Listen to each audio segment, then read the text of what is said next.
ከትንሽ መንደር በመነሳት በቀን 5 ሰዓት ጉዞ ምግብ ሳይኖር ይጓዝ ነበር። ነገር ግን ህልሙን አልተወም ነበር። ዛሬ ስለ ሊቨርፑሉ ኮከብ ስለ ሞ ሳላህ እናወራለን።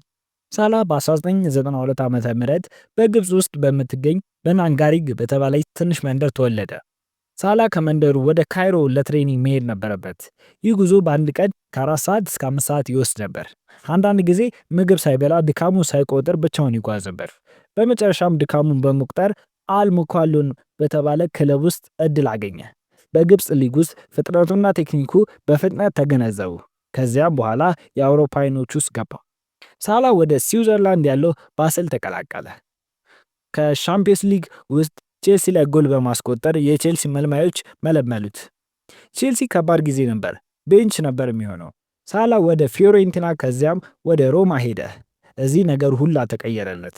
ፍጥነቱ፣ ፊኒሺንጉና ዲሲሽን ሜኪንጉ ተሻሻሉ። እንደገናም የአውሮፓ አይኖች ውስጥ ገባ። ወደ ሊቨርፑልም አመር። የንግስና ዘመኑም ሆነለት። ሪከርድ በሪከርድ ዋንጫ ላይም ዋንጫ ማንሳት ቀጠለ።